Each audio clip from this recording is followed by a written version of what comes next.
Hey Siri, stream.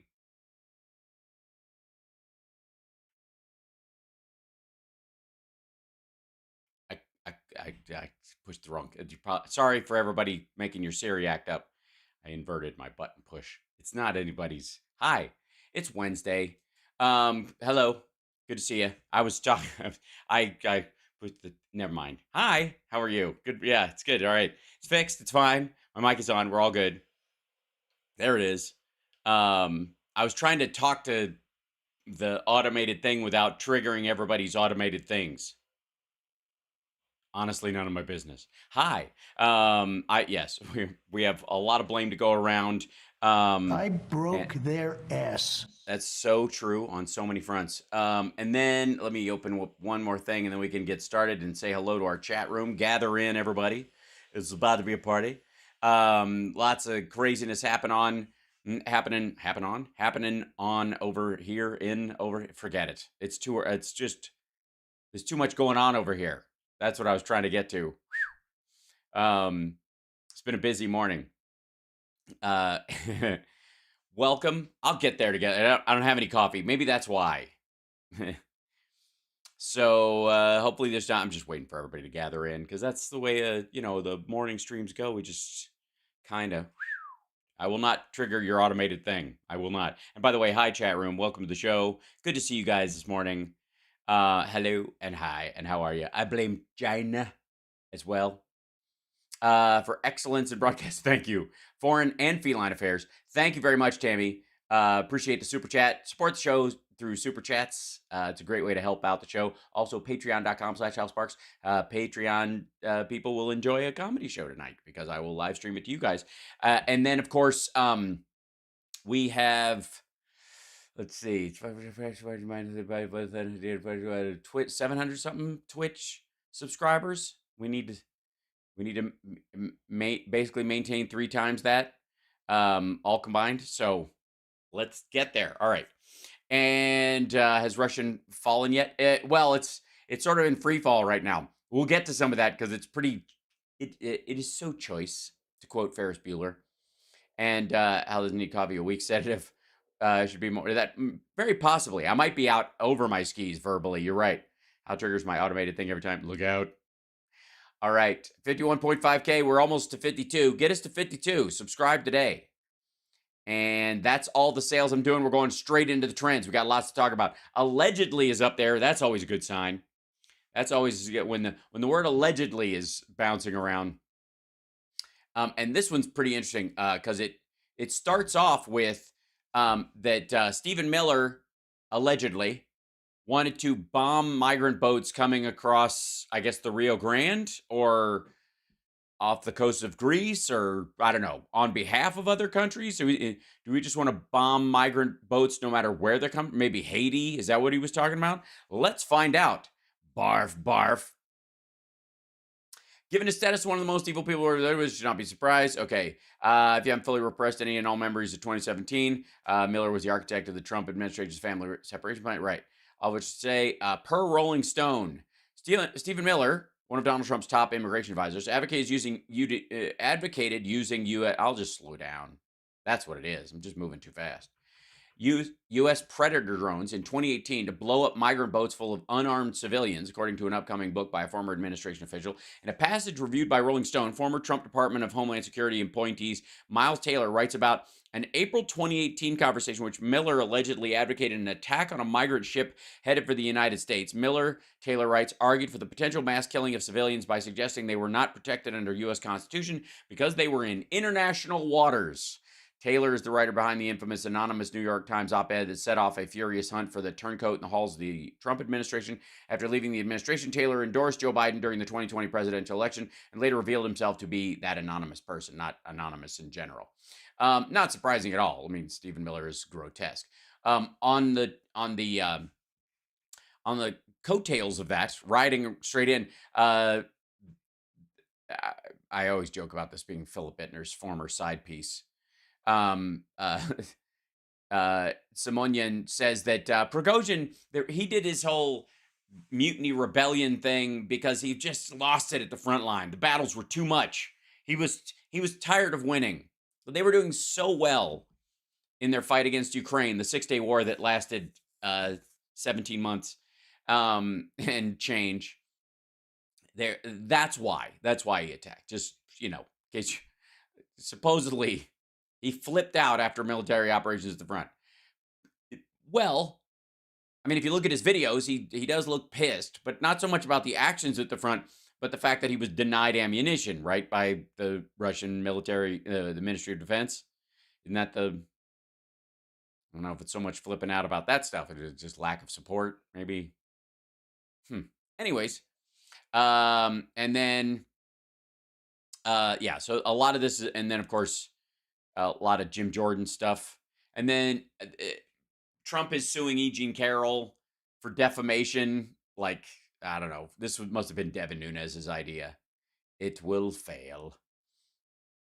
And then reports say Jack Smith's team is looking at Bedminster, where Trump allegedly disclosed classified information. Yeah, that would be the logical next step, one would think. And this, Justin Biden gets visibly upset when a reporter asks about how he and his son allegedly coerced a Chinese official to send money. No, Biden yelled. After he laughs, hold on.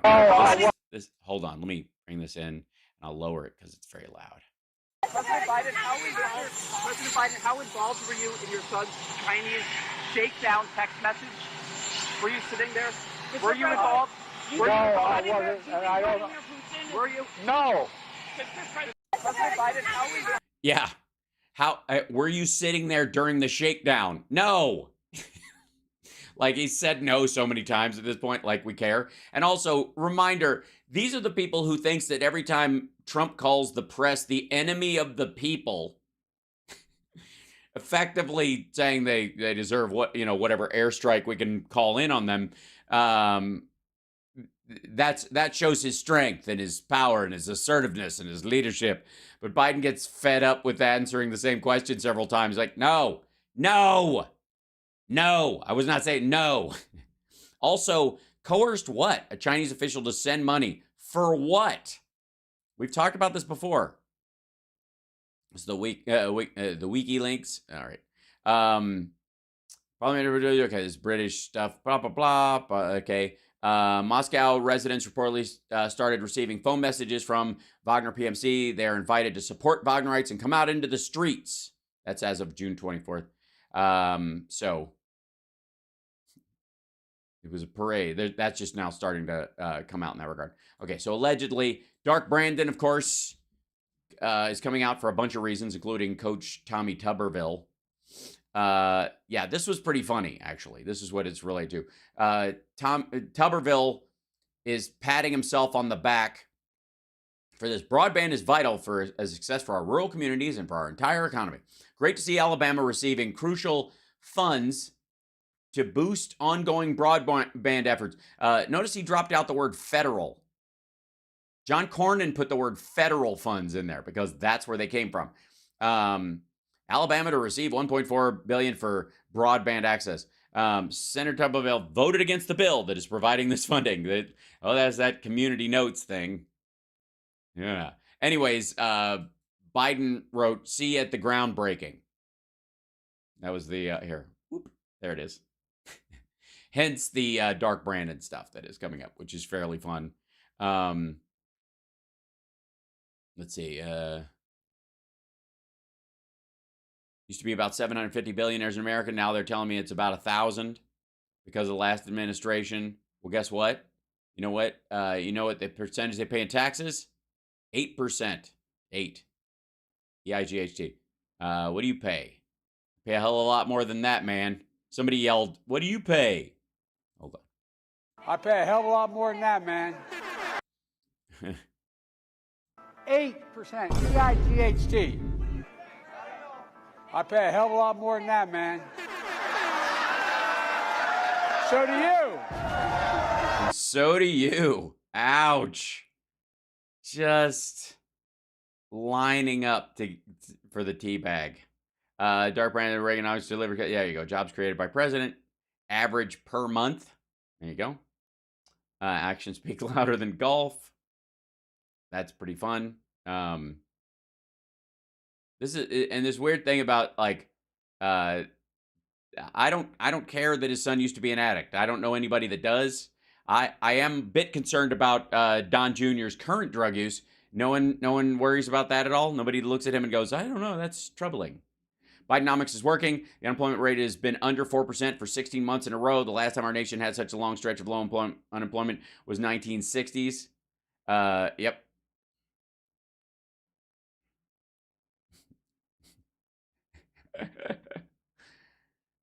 That's good stuff. Is she still in Russia? Putin is finding out that Tara Reid was actually a double agent paid by Dark Brandon for decades with the ultimate goal of infiltrating the KGB.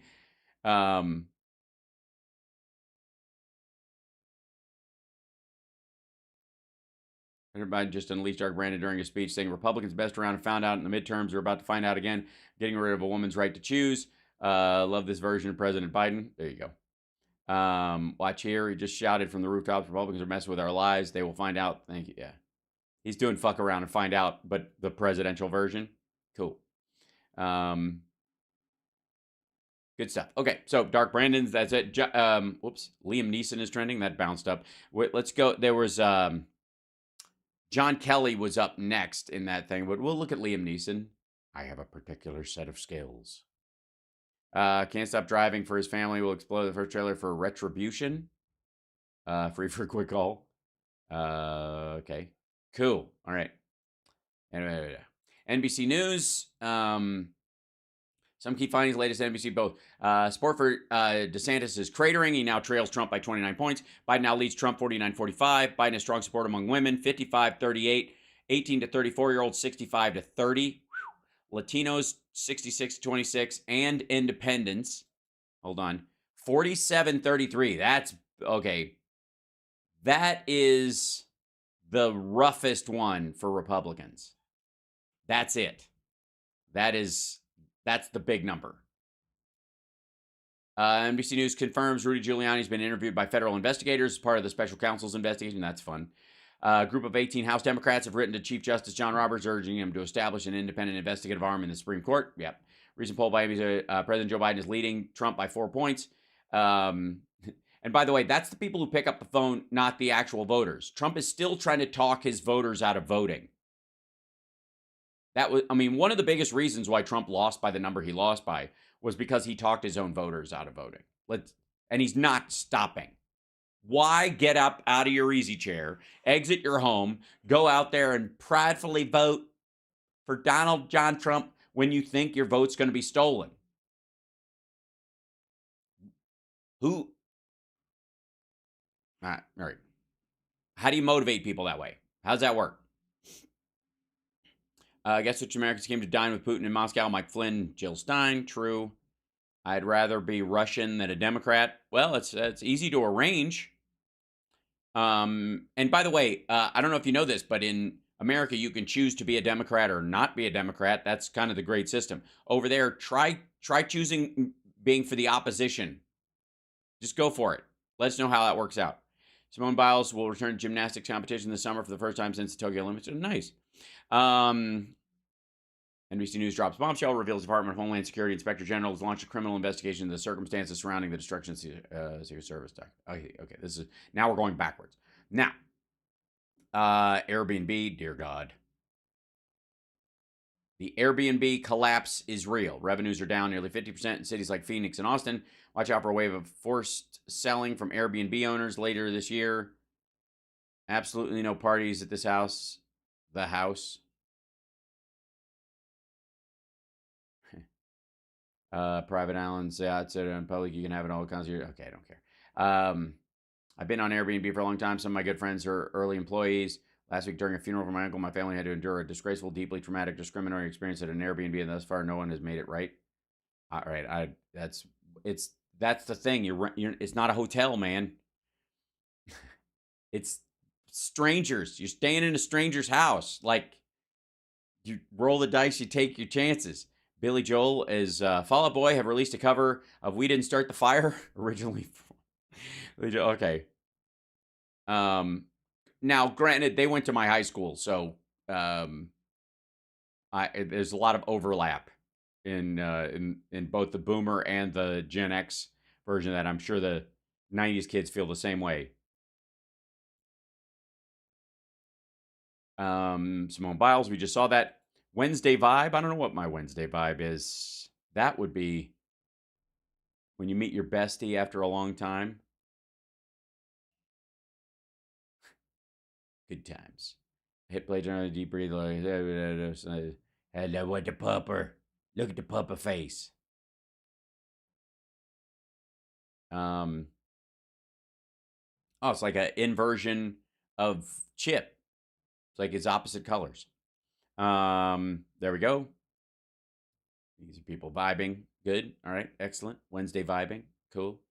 Lunchtime. People posting pictures. Look at this. It's like we're returning back to the old days of Twitter. China news. Yum yum. The carrot tastes better when I eat it in this position. Wednesday vibe. Panda video via Douyin account at Yangcheng Dafeng Port Zoo. Okay. What are these men doing? Again, why are yeah. Also, pride, not it's pride as a response to the idea that you should be ashamed. It's not a fetish parade. What is that? Seriously, what other parade that supposedly represents cis het normative society, like where's the St. Patty's Day parade with I don't know, Andrew Dice Clay as the Grand Marshal, leading a bunch of like women on leashes? What are you talking about? I don't get that part of it. I don't think you should be ashamed of anything you do with consensual adults in your own bedroom, but that doesn't mean you do it in public. What the hell is that? All right, we'll figure that out later. Vanna White is apparently, she hasn't gotten a raise in 18 years, and the letters have gotten heavier, which I think is the worst part of it. And the idea that she should be the host, I'm like, I mean, obviously, you ever seen somebody you ever seen a grilled cheese before it is grilled? Just white bread with cheese in the middle, just sitting there, kind of room temperature or cold. And you're like, that's unpleasant. Without anything else, just cold slices of thick cheese on dry bread. That's Pat Sajak. That's my experience of Pat Sajak in general. That's what that reminds me of. And Ryan Seacrest, in many ways, perfect guy to move into that position. He's moving into his ungrilled cheese phase of his life, and more power to him. Ivanka, because she's this whole thing, this book idea, AIDS said that Trump would talk about Ivanka's breasts, her backside, and what it would be like to have sex with her. Remarks that once led John Kelly to remind the president that that's his daughter. Barf. Barf. I mean, it'd be one thing if this was like a one-off story, but the dude said it to Joy Behar. Like, you know, he did that whole, like, you know, if she wasn't my daughter, I'd probably be dating her, and, you know, hopefully she'll get, you know, what he's talking about, Tiffany being born. Like, this is how he operates. It's friggin' gross. This isn't like, where did this come from? This is out of the blue. This is an attack on his character. No, this is he like brags about it. Yeah. Imagine being this dude trying to protect her from her dad. Oy. So, and then hi chat room, by the way. How can she stand it? I don't think she can. I mean, they haven't been around a lot. They bugged out. Once they got that $2 billion deal, where have they been? They've been, whew. Yeah, I don't get it.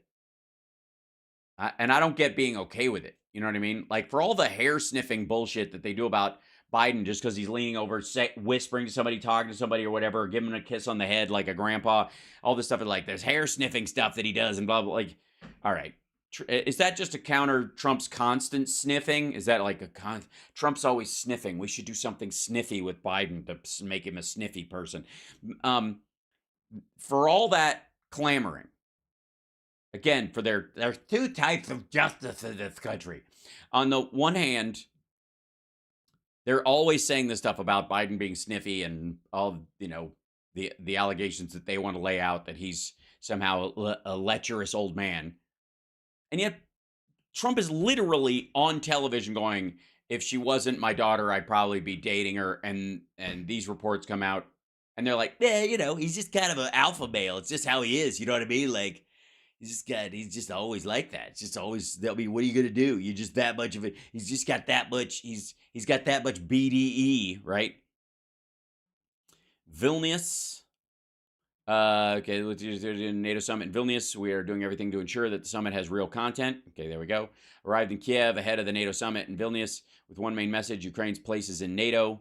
Yeah, this is the general feeling there. Call for Ukraine's NATO membership to be fast-tracked. Right.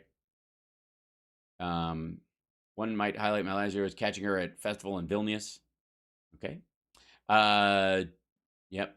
Duda arrived in Kiev. He will hold talks with Zelensky, including on the issue of threats of a terrorist act by the Russians at the Zaporizhzhia nuclear power plant and preparation for the NATO summit in Vilnius. Yeah, so that's coming there. And then Kathy Bates, 75 years young today. It's happy birthday to Kathy Bates, who just burst onto the scene, scaring the living shit out of everyone in Misery. Just so good. And I, watching the interview with Rob Reiner about him trying to eliminate all the possible outs that James Caan's character would have, all the escape routes. He had to button them up basically so the audience wouldn't call BS. And he talks about how Psycho, the movie Psycho, ends after the first 20 minutes because there's too big a giant out that they can, the audience can go, what? There's an off ramp right here. This is nuts. He wanted to eliminate all of those. That's why I'm not going to, in case you haven't seen it, you should see it. And a 50-year movie career base picked up a number of awards, including Best Actress Oscar for her performance as Annie Wilkes in Misery in 1990. Yeah. Good on her. The movie about Elon, I wanted to be played by Kathy Bates. I remember you guys remember the trailer? This is the first time I've ever seen people scream from a trailer. That's impressive. So happy birthday, Kathy Bates. And then Sugar Ray Leonard is in, let's see, Mike Tyson, Sugar Ray, shocked to see Ali. Oh, that's awesome.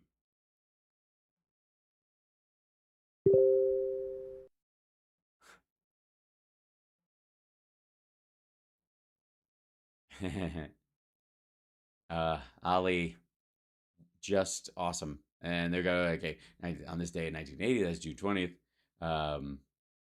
Sugar Ray Leonard stuff. That's Sugar Ray Robinson, though. Sugar Ray the band. Sugar Ray performing 10 Seconds Down on MTV at 120 minutes. Paul Pender out of Brooklyn, 40-6 with 20 KOs, best known for beating Sugar Ray Robinson in a 15-round split decision in 1959. Pender fought Robinson once again to defend his title and went on to beat him again. Yeah, he looks like he won.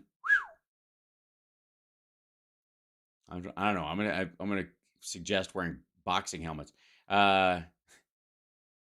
Raging Bull, playing Jake LaMotta. Film depicts his sixth and final fight in 1951 against pound for pound great Sugar Ray Robinson. Robinson won by 13th round stoppage. Right.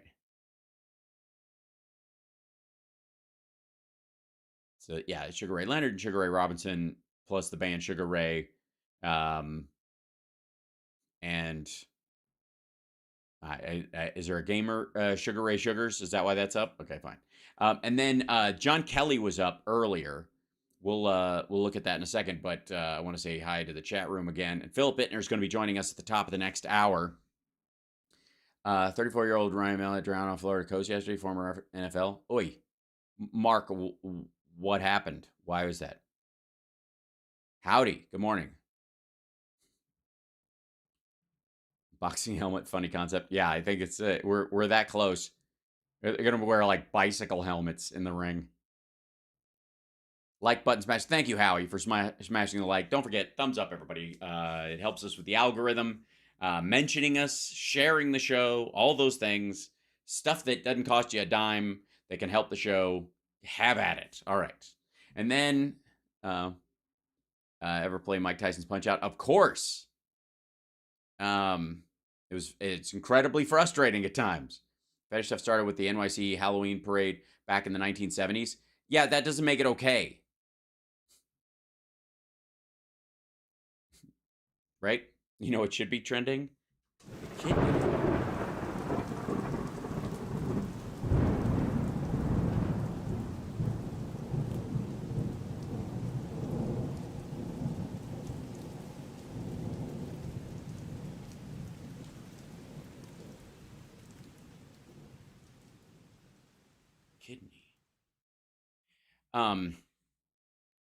Anyways, hey, Den Boss Brian, how you doing, brother? We got to get you back on the show soon. We'll do that very soon. What's going on? If you don't know, you can't afford it. But the John Kelly thing that was up earlier largely relates to Trump and the Ivanka story. John Kelly running interference. And then somebody going, and the Lincoln Project has this like new ad up, basically going through all the people who've worked with him, and they basically took that run that Brett Baer did and turned it into an ad. I'm surprised they didn't just like cut and paste that. The reviews are in. You have to go by where. Look. Here's what Trump's own people are saying about him. He's a moron. Rex Tillerson, Trump's Secretary of State. We're lower than the world. Lower than the world? He tries to divide us. James Mattis, Trump's Secretary of Defense. You had a group on one side and you had a group on the other. Very fine people on both sides. He's an idiot. John Kelly, Trump's Chief of Staff. They weren't laughing at me. A professional liar. Gary Cohn, Trump's economic advisor. There will be no lies. He thinks he's God. Barbara Rez, SVP of Trump Organization. I am the chosen one. Like an 11-year-old child, Steve Bannon, Trump's advisor. I don't take responsibility. I think we need to look harder at who we elect. I don't think he's fit for office. I have the most loyal people. Can America survive 4 more years? We are better than this moment we're in. I agree. I think they left out some really good quotes, though. You know, We're going to be appointing very pro-crime judges. You know what I mean? Like, why not throw that in there? You know, Action replays in magnified fortune. I was a private business people. That one always gets me. You were a what? I was a private business people. I was a private business people. I think that should be the title of his next ghost-written autobiography. When they gaze upon Yosemite, Yoseminites.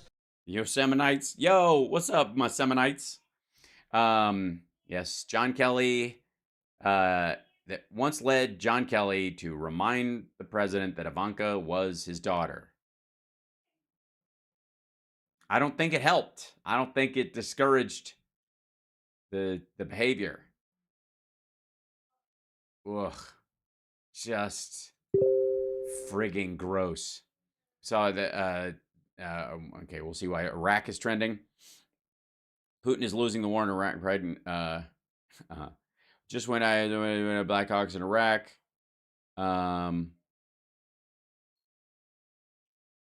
Is he? Tell, but he's clearly losing the war in Iraq. He's losing the war at home. It's hard to tell, but he's clearly he's losing the war at home, right? He's clearly lost his mind. Meanwhile, we're going to be appointing very pro-crime judges. Allegedly, Iraq. They just had a meeting about Iraq, so it's the front of mind. Clearly, Humpday. That's us. Hey, how are you? And by the way, I can't click on that a lot of times because whatever. Foo Fighters. Any day the Foo Fighters are trending, we're okay. America's Nickelback, and I mean that in the best way. There he is. I think Foo Fighters just stole Glastonbury on day one. Dave Grohl singing "My Hero" to Paul McCartney in the balcony too. It's amazing. Turn up sound a lot like Foo Fighters. Everybody wants to some, yeah. On Aero drums. Who does everything or nothing? That'll be in. Okay. That moment, when Dave Grohl and the Foo Fighters are going to blow the lid off of Glastonbury.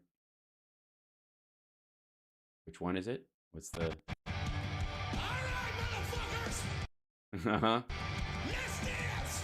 Ready? Yeah. Okay. Mm-hmm. Yeah, that'll do it.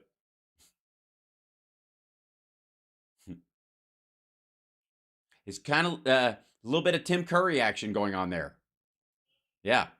Let's see. Foo Fighters LGBTQI 45th anniversary of Stonewall. QI plus community. Okay, there we go. Now seeking Francis. Love is love. There you go.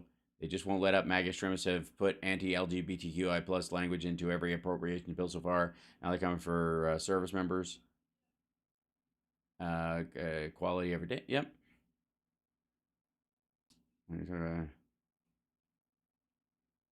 She's just barking at people because they're mocking the people that are standing there. Like, again, like, does anybody think that shit convinces anybody?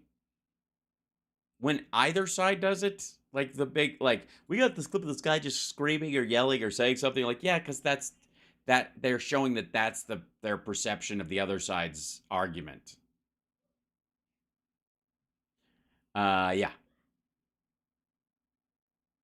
Like, again, why are we rolling in halfway in the middle of any altercation and thinking it's indicative of anything? We don't know. All right. Before Philip Bittner comes on here, and I want to say hi to the chat room again real quick. Trump is Lord Helmet, only dumber. And without the ability to actually glue anything together. Nice. So let me go back to here real quick. Then I'm going to show you some stuff that's happening in this. Hi, moms.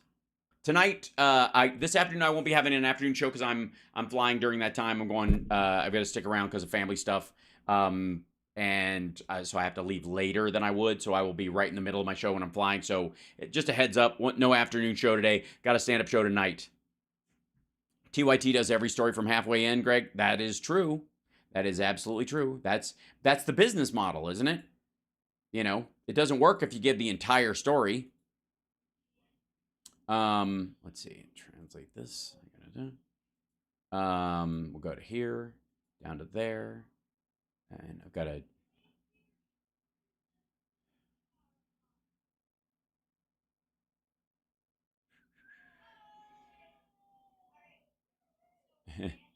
Let's see.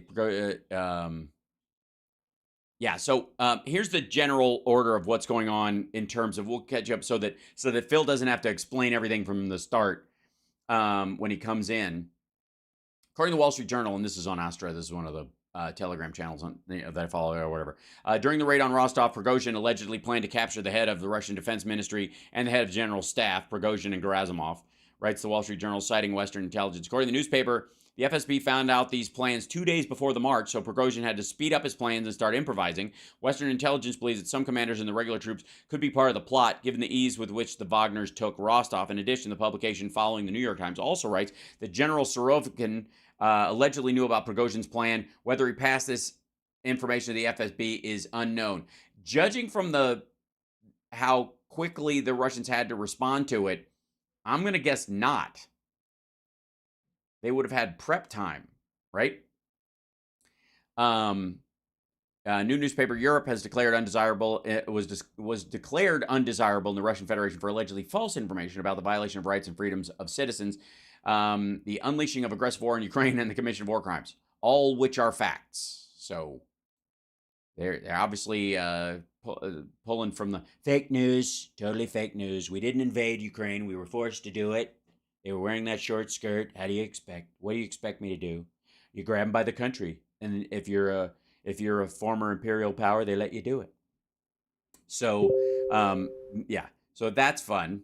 That's fun. And then we'll go back to this other one. 1 second.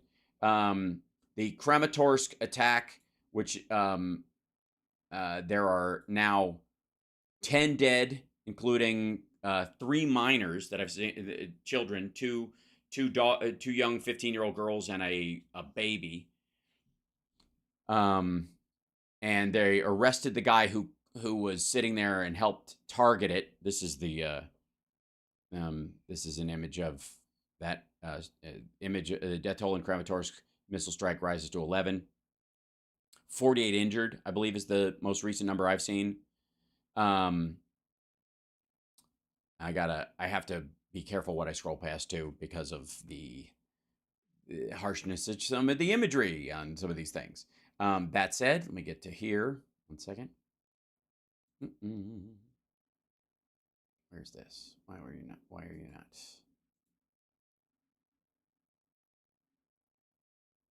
Yeah, let me get. Yeah, I'm gonna get to a Oops, hold on. I'm gonna get to an image, a thing without images, because some of this is rough. Translate this. It is the budgetary Wagner. The main Chekist of the Kremlin continues to finance terrorism, digest the Center for Strategic Communications. Now, one of the key things that has come out from this whole affair with Prigozhin leading his attack on Moscow and all that stuff is the fact that in an attempt to defend themselves against, accusations that this outsider upstart managed to, show them their ass, Putin said that they've been funded entirely by the Russian government, which they had always denied as a way of getting out of the war crimes that Wagner has committed. Not just in Ukraine, but in Africa, specifically in the Middle East. The horrifying things they're accused of. Russia was able to stiff arm these things by saying, we don't pay for that. They're a private organization. Those countries pay for them to do whatever they want. We don't have a part in that. Putin came out essentially and said it's completely financed by Russia, and therefore accidentally, on purpose, I suppose, taking credit for them disemboweling pregnant women in Africa. That's sounds like a great plan. Sounds like leadership to me. Sounds like that's exactly what you want to be, what he wanted to be saying a week ago Sunday. And let's see. I'm going to scroll through here because let's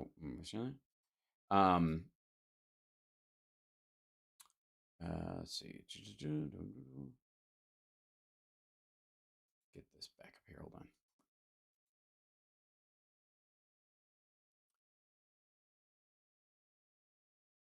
There you go. Yeah, can't show that. Some of the stuff I like, again, the imagery that comes with it is a bit rough.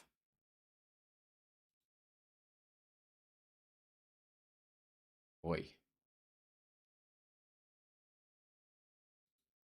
And one moment.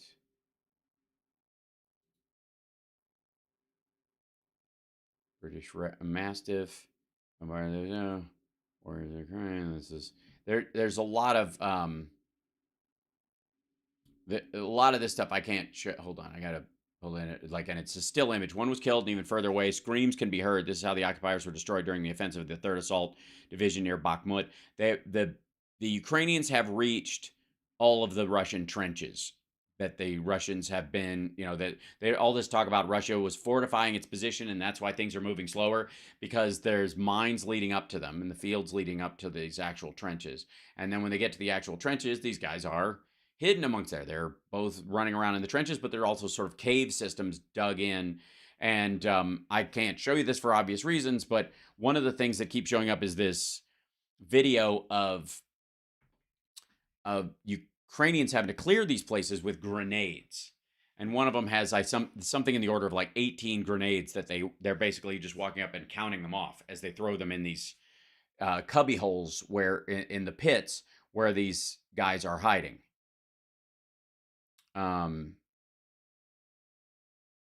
And this is more imaging of the missile strike in Kramatorsk, which, again, the death toll has gone up to 11, including children. So there you go. But, they had to, because NATO, 8 years ago, somebody discussed the idea that they might join NATO eventually. So, I mean, you got to tick-tock, I guess, right? And let's go to the next one. I got to scroll down here. All right, can't show that. This is kind of filth, I will say. This is a goose that sleeps with the Ukrainian soldiers in this area, and they feed him by hand, and so he won't let them sleep. That is a goose. He is silly, and he is a goose. He's a silly goose. That's their weird pet goose that they have. I don't know how that works. Hold on, I got to turn off the music because that's this guy. And then eventually he's like, "Quit it," and it hops down. I'll scroll it back to here. It's like, "Quit, get off it," and he puts it down, and it just walks over. Like, okay. Affleck. All right, and it's all you need to know. And from that guy, there's this one particular channel has a bunch of that. It has a bunch of that goose, which is obviously stuff I can show. And then we'll go to whoops. Let's go down to here. Okay, can't show that. Can't show that. Let's see. Okay, this is the sanitized version, I think. Yeah. Yes. This is on the Russian battlefield. They end up throwing a grenade. Okay, anyways, they capture these guys. They throw it. It lands here in the center of this, but these guys end up giving up. And they're captured. That's that part of that. I can't show any more of that because there is what is effectively a not sanitized version of it that is pretty friggin' gnarly. And I will get my channel shut down for showing it, even though the news can. I don't get that. Why is it that CNN and stuff can show those kind of clips, but like private channels can't when they have the same access? Anybody know? Anybody know what the standard is? Are news channels sort of permanently age restricted? I don't think so, right? Is it because they signed a deal not to show any true blood and guts? And so if they accidentally do, it's like, oops. I'm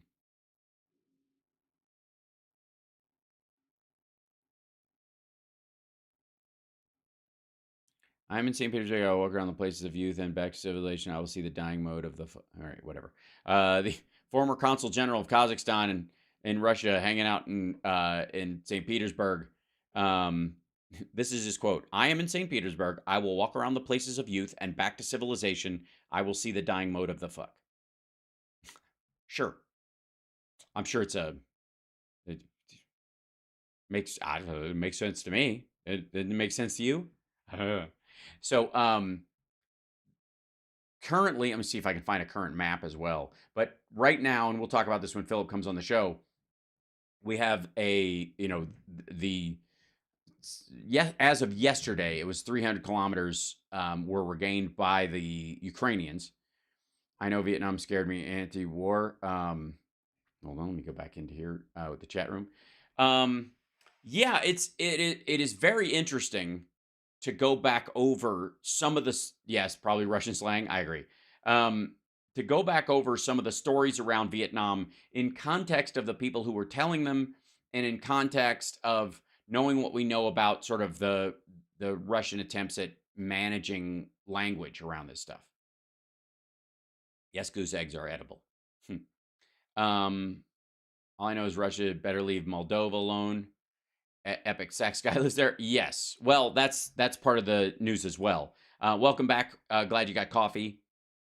They've lifted debris, lots of debris from the submersible. The body was completely flat when they took it out. Oy. I have a couple of projects I need to publicize, and all the publishers I know to talk to on talking projects are not in production. Yeah, well, Connie, there's a lot of stuff that's shut down right now. That with the writer strike and the actor strike that's coming, DGA are the only people, but they'll have no one to direct. All I know is there's a difference between a Vietnam vet and a Vietnam Aero veteran. Okay. Agent Orange Man, right. Yeesh. Boy, God, look at the trees. Come on. Let's see if that comes back up. I'm going to reload and we'll look at the trends, see if they've updated on that. There's Chief of Staff. Okay, why is CPAP trending? I didn't know.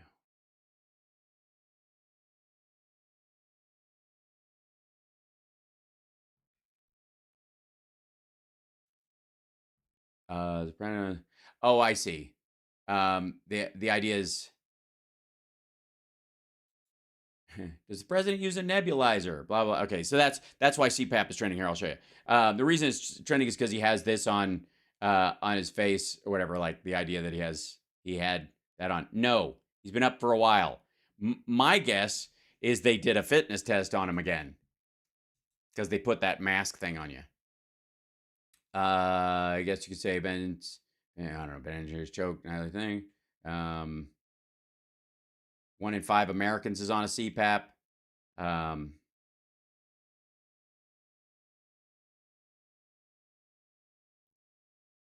Yeah, I don't know. Do CPAPs have a single strap? I don't think so, right? Don't CPAPs have a dual strap system? Yeah. Anyways, Broadband is trending because of Tommy Tuberville, obviously. And then we'll go back to here. Open this back up, and then we'll go back to the chat in 1 second. Chief of Staff, allegedly CPAP. I'm going to make sure all these are in here that we've seen. Happy Hump Day. Duke is in sports, whatever. Vote blue to stop the stupid. I think that's a reasonable thing. The Witt sisters, dim, half, and knit. Right. Arguments must be crude and appeal to emotions, instincts, not intellect. Truth was unimportant and entirely subordinate to tactics. Goebbels. Democratic don't matter. The real opposition is the media. The way to deal with them is to flood the zone with shit. Right. Makes sense. And again, I like the Durham thing has just, like, it's just such a hot fade. It's so boring.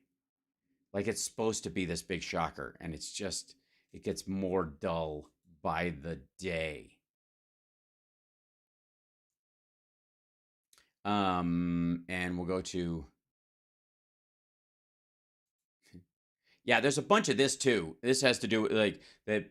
This is now an ongoing trend in Republican politics, which is Nancy Mace celebrates transit funding to her state that she opposed as socialism. All the Republicans are touting the money being spent in their state because, I guess, hypocrisy, because they don't care anymore. They're just not even going to pretend they're going to be and that's hence the Biden thing about, see, at the ribbon cutting. She voted against the infrastructure bill. Yeah. And yet they're like, this is great, buddy, coming to our state. Oy. It gets so on the nose. Get over yourselves. Hold on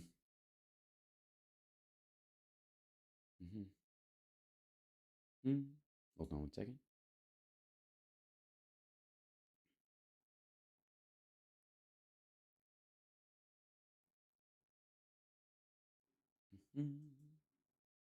Okay, great conservatives, House Democrats, Simone Biles, saw that. Probably Brooklyn Bishop, during 7 last year. Okay, Quake temporarily shutters the Siena Cathedral in Italy. Obviously, God is very upset. And then here, I'll show you Trump's Truth Central this morning as well.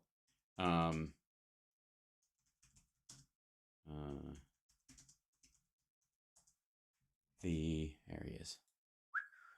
Like, it's a nonstop, like, panic attack. And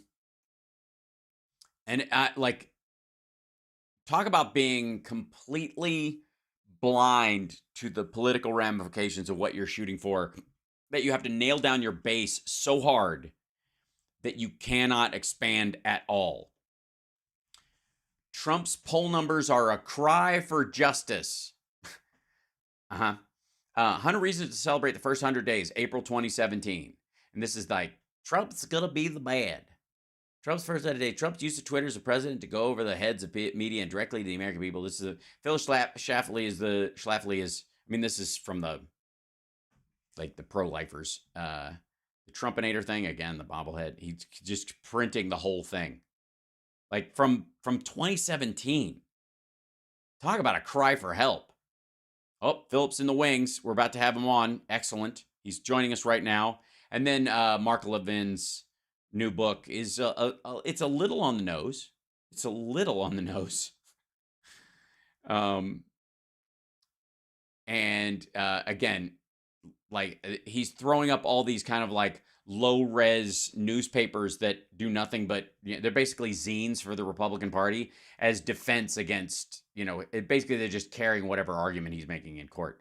And then Truth ads sponsored by Truth, sponsored truths, as if which are better than regular truths. So is Trump innocent? Please participate in our poll, and as a thank you, we will send a free gift.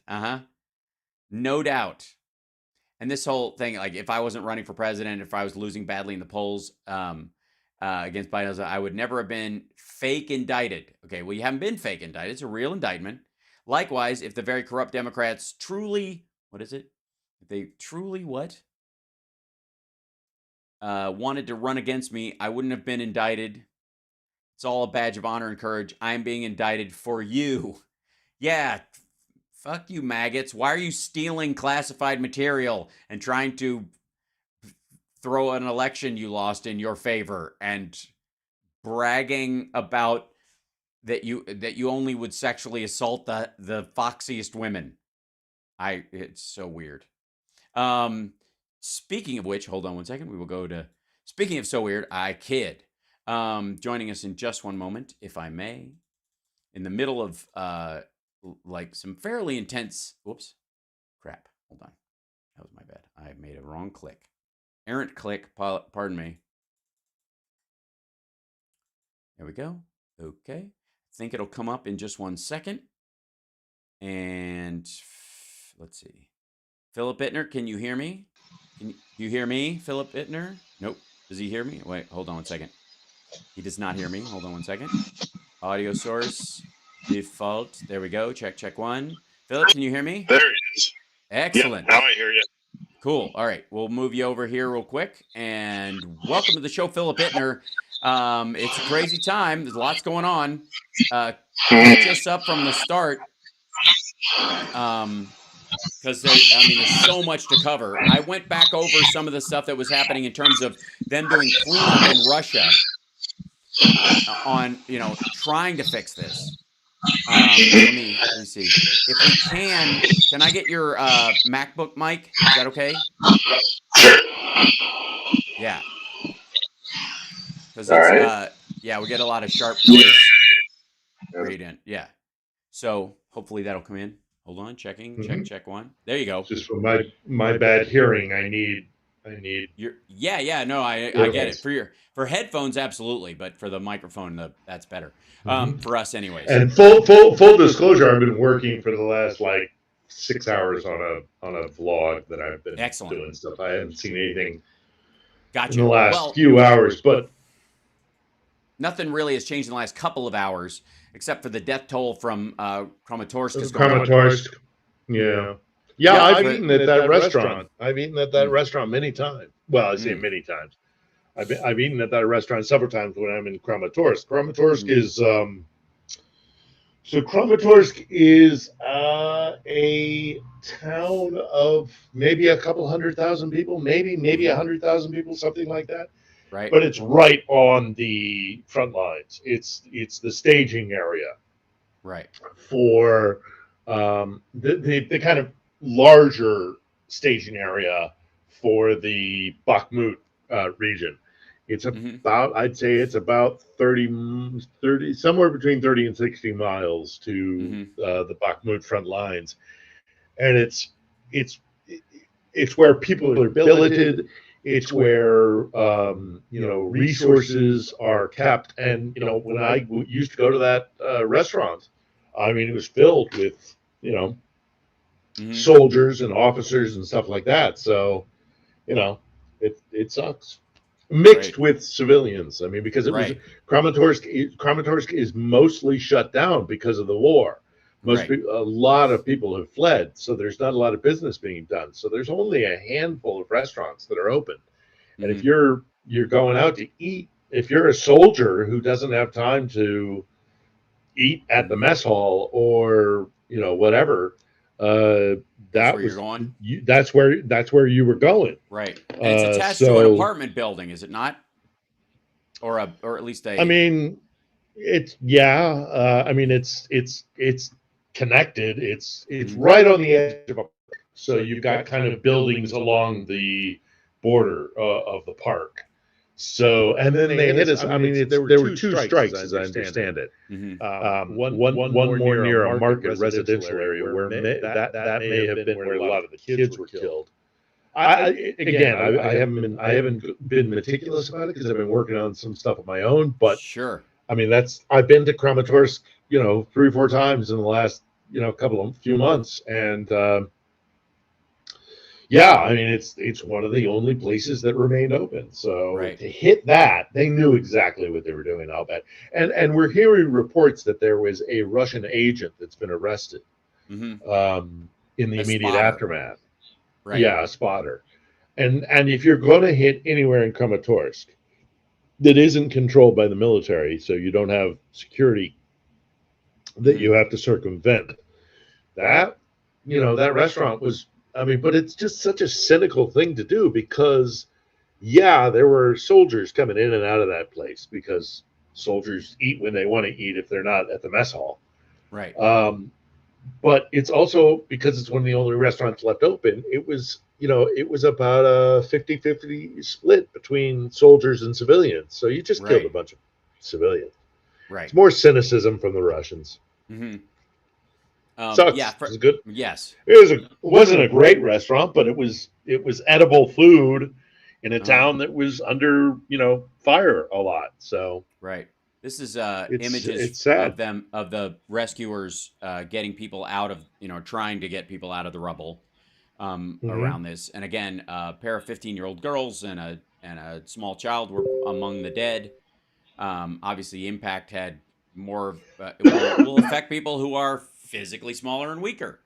When you have a situation like that, the chances of survival go down precipitously. When you're older, you're little, and they know this. So, again, I just don't see the intelligence of doing this unless they thought somebody was super special there that they had to get rid of. And at this point, that makes no sense. No. But there you go. Now, Duda just arrived in Kiev, right? Alexander Duda, Andrzej Duda, the Polish president, just arrived in Kiev ahead of the NATO summit, and they're basically talking about fast-tracking Ukraine into NATO, and he's apparently all for it. Most of the European leaders, with the exception of Hungary, Orban's the only guy who's come out lately and just gone against the entirety of the rest of the European Union, which is curious. Even Turkey isn't that negative about it. Yeah, I mean, Orban's just clearly showing his colors. Yeah, and has been for for the entire conflict. But in the last month or so, he's ratcheted it up a bit. So I don't know what his deal is. I mean, I say I don't know what his deal is. I know what his deal is, but I don't know what he hopes to gain by being Putin's buddy in Europe. Right. Because Putin's living on borrowed time, as far as I'm concerned. But okay. So Duda is here. Who else did? What other big things were happening here? Well, it's Constitution Day, which is kind of a big day, especially when they're trying to destroy democracy. Yeah, the irony. In Ukraine. So you gotta support the Constitution.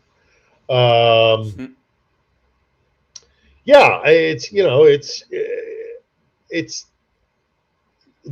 the situation on the other side of the border with Putin and the Prigozhin situation. That is not done, but it seems to be there seems to be a lull. I think they're trying to figure out what to do with it. Putin,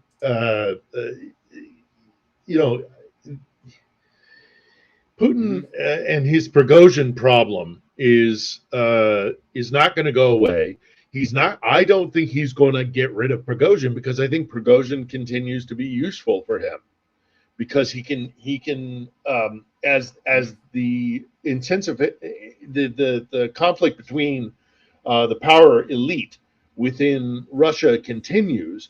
He could potentially use Prigozhin either to threaten the other elites, or if it goes a different direction, he can stick the knife in and say it was all Prigozhin's fault because you can find a pretext. I mean, the easiest one that comes to mind. Keep your friends close, keep your enemies close. And also, and keep him on a short leash. He's a rabid dog that you can threaten the other elites with. And also, in addition to that, if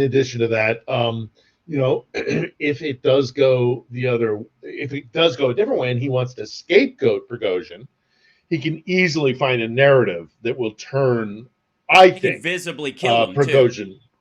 Too. That's tricky. That's tricky because he actually is very popular in Russia. So you don't want to make him a martyr.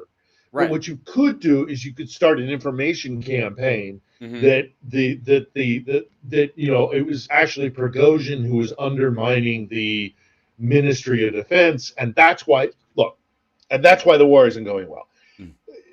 As I've said to you before, I still think that much of what is happening with this Prigozhin situation is they're trying to find who they're going to blame, who gets the blame for the disastrous war in Ukraine. So to kill Prigozhin now makes him a martyr, and who knows where that leads. But you keep him alive. One, maybe he's the rabid dog that you use against the elites who are also who are maybe going to turn on Putin, right? Or you keep him alive to make him the scapegoat. You chuck him under the bus. Keep him alive long enough. There's also a third option. There's lots of options, Hal. Yeah, but you snuff him elsewhere and go, oh, the hero of Russia who was so in love with Russia that he once tried to take over Moscow, but we had a truce and he did what was right for the country and he continued to be a hero for Russia. He was run over by a pack of wild dogs in Africa that were all Labrador retrievers from the United States, and therefore. Right. Yeah, right. Yeah. No, he's not leaving Minsk. He's not going anywhere. Yeah. He's not going to Africa. He is not going to Africa. Also, Putin's lapdog, Lukashenko, is his captor. Not his captor. He's his parole officer, what have you. Right.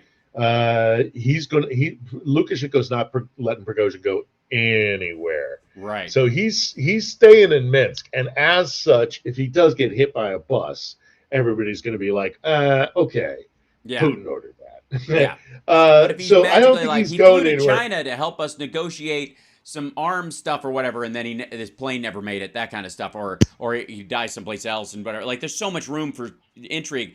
The reason I brought this up, by the way, is because Surovikin.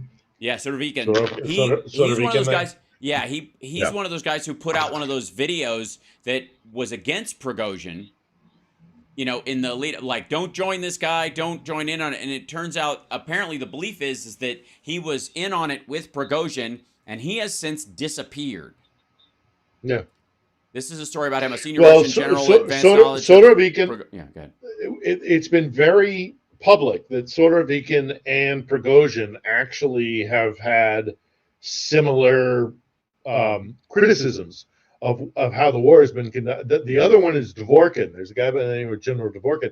If you remember, there was a period of time where they were rotating through generals. The Russians were rotating through generals, and they went through all their kind of war, the hard case guys, the guys who actually seen combat and who have, because I'll get into it in a minute, but the guys who have seen combat either in Syria or Georgia or now Ukraine, they all kind of have a very different mentality than kind of apparatchiks that Putin has put in here. Like, Shoigu actually is not a military man. He was the head of the equivalent of FEMA in Russia. Right. So he's not a combat guy. So there's this schism between guys who are actually killing people and these kind of like politician generals, or these kind of apparatchik generals, and it's just more and more divides amongst the ruling elite in Russia, and this is why I say I think Prigozhin is alive, because there is still a potential use for him, for Putin, and that might not be. I mean, that might ultimately be bad news for Prigozhin. If it is good news for Prigozhin, it's not for anything he did, but it's because he's useful to whoever is going to get the blame for this war. You can use Prigozhin against them, or ultimately, as I say, unless you keep it's Prigozhin you. alive. Yeah. Well, yeah, I mean, that's the question: is does Putin actually fall from his state of above it all czar who cannot be touched, and who doesn't bear the blame? Because of course, as I mentioned before, if the czar only knew, it's not from any fault of Putin's. It's because he got let down by his subordinates. That's what they always do in Russia, until such time as the czar is blatantly. It all snaps I mean, Nicholas II just springs to mind, obviously, because his disastrous wars in the Russo-Japanese War and his taking control of the Russian forces in World War I ultimately led to, well, we can't stick our head in the sand anymore. Obviously, this guy's the problem. So we could see that happening with Putin. Look, losing Ukraine and Crimea is far more disastrous of a loss of a war than either the Russo-Japanese or arguably World War I. Sure. In World War I, when Russia lost in World War I, they lost Galicia, they lost Eastern Poland, Western Ukraine, Lviv, and all that kind of stuff. Losing Ukraine and losing Crimea is intrinsic to their national identity and their so much of what Russia is. It's a far worse loss than World War I or the Russo-Japanese War, and that cost Nicholas his life. So we'll have to see. On a lighter note, if I may, this is a package of wet naps that is being sold in Russia. Right here, cute little bear on it. When you peel up the thing, this is what you get. God. Yeah. Yeah, wait, that's right. They're appealing to a very specific demographic, I think, or I don't know come on. Get out of here. We have stuff like that in the States as well. Come on. We don't have anything like a teddy bear with a heart on a thing of wet naps. Find it. Well, I will purchase it. Get it out. But we have that sense of that. We have that same sense of humor, that kind of puerile. Yeah, sure we do. But we don't put it. We don't put it on baby. We don't stuff. put it on wet wipes. We have it on stupid T-shirts they sell in Florida. That's like those are all there, or whatever, right? Come on. So yeah, it is. It's totally stupid. I will say that the ruble this week hit its worst point in history. Besides the obvious spike right before the war when it cratered to 128, which was a couple of days because they bought a bunch of it back up and were storing gold and all that kind of stuff. But as far as it went dink dink like that, it is the worst. It's on a track, and it's and as far as how many rubles you can get for $1, it's at, I want to see. I will check right now, but it is literally the worst it has ever been. And here we go. Yeah, it's worth worth a penny. It is yeah. It is and I'll see if I can show the yeah, here's a 1-year chart of it. I'll show you real quick. It's if I may. That's it right there. Yeah. That's in the last year. They're That's screwed. during the war. That is during the They're war. screwed. Now there's a big They're screwed. spike. All the This is people who are saying, yeah. "Oh, Oh. it'll the Russian economy will persevere." Nope. No, they're screwed. Yeah. And let's see, how much is $100 US in Russian is 8,471 rubles. So 84.71 to the dollar. That's the worst it's ever been.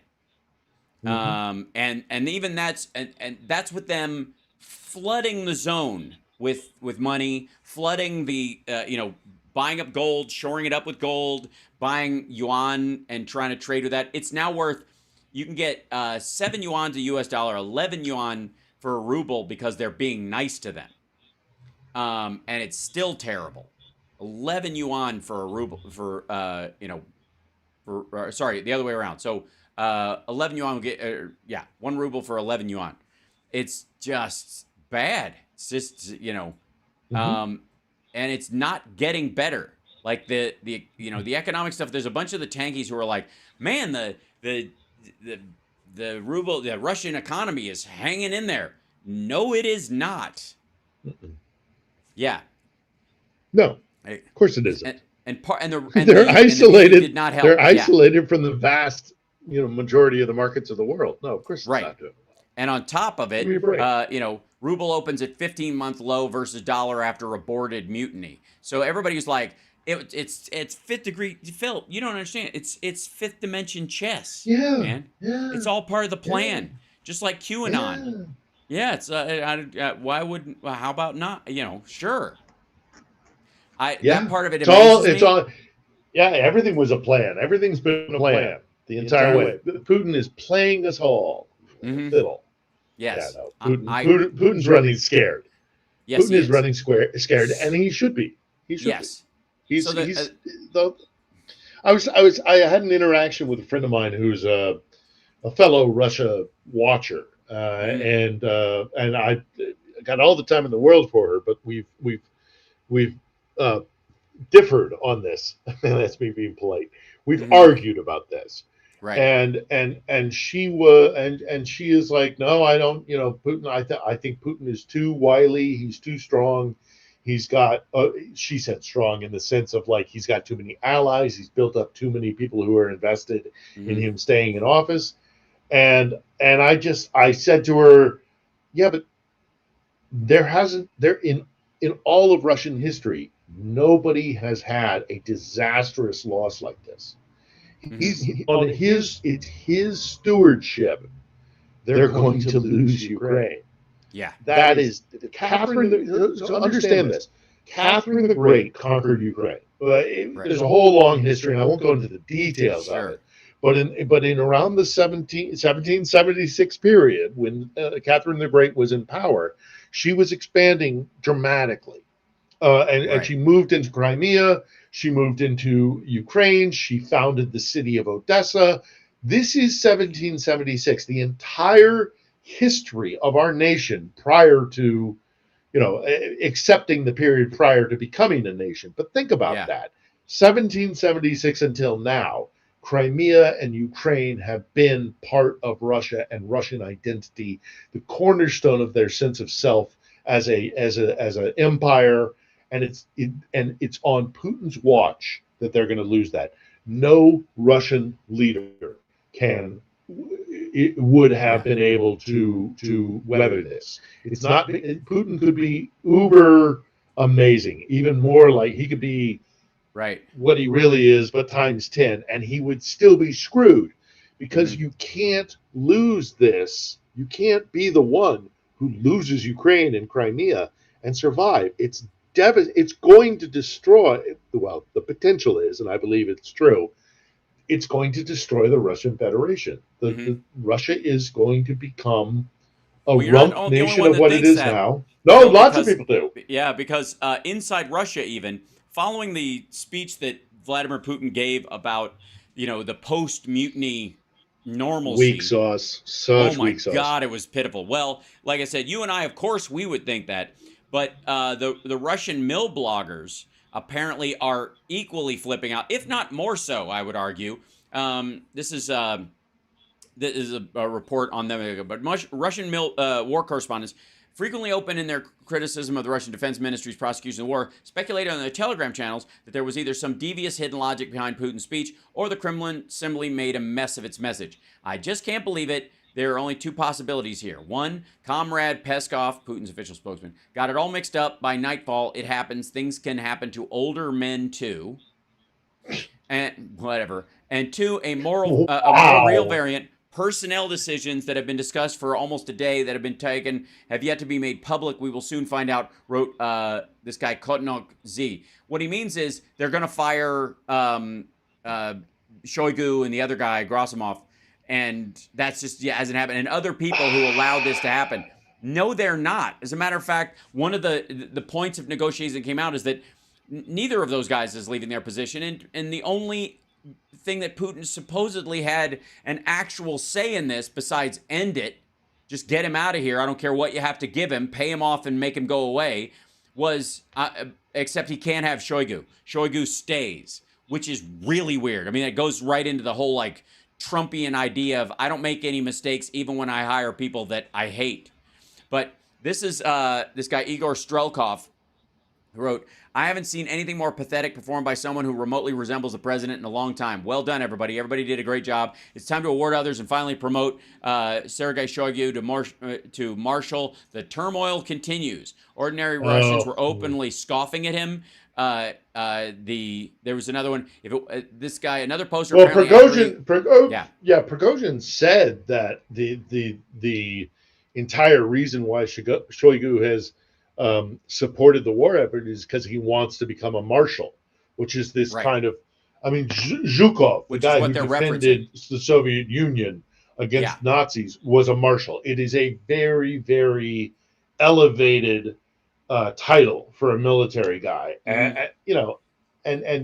for Prigozhin to say Shoigu just wants to be a marshal, and to have that echoed, just shows the division within Russia. It's just right. Amazing. Like, oh, what a clown that bald one is when they're talking about this is about Putin. That's on a pro-Russian Telegram channel.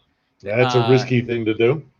Yeah, and then a bunch of people are saying Prigozhin is a clown. He made it to but name-calling and derision was nonetheless a relatively equal opportunity provider, and other posters made fun of Prigozhin instead of Putin. He's a clown. He made it to Moscow. They let him get to Moscow, which is weird. Gave him a chance to come to his senses, as they didn't want the blood of soldiers, our heroes. They just couldn't let him go any further. He realized he turned around. Okay, first of all... and he shouldn't have killed... He should... I think one of the big missteps during that whole thing was shooting down that plane and killing Russian soldiers. They also blew up trucks on their own as well. I mean, the Russians bombed their own trucks because they thought they had Wagner guys in them. But the Wagnerites blew up a truck full of ammunition that killed a bunch of civilians around this. And this, like, the death toll from Prigozhin's attack is like 32 now. Yeah. Originally, it was like, it's 11 people on the transport plane and 2 pilots. Like the helicopter pilots were fucking alone. What? Yeah. I think that's where the chattering classes, as such as it was, the kind of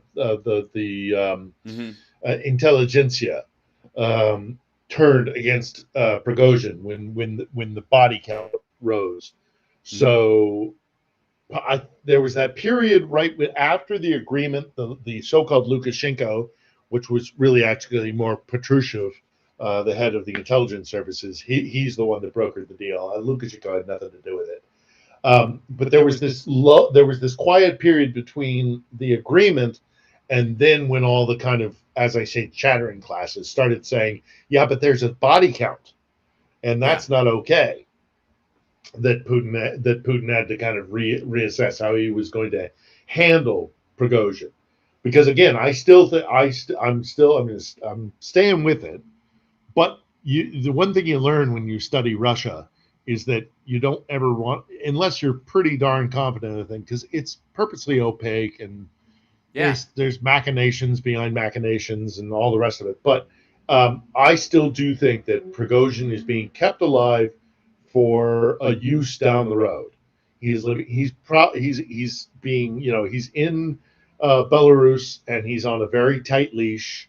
And Lukashenko is his jailer, and Putin will keep him alive because why make him a martyr? And then also, once he's dead, you can't use him for anything else, either to threaten other oligarchs or members of the boyar class, or to keep him alive, so that he can be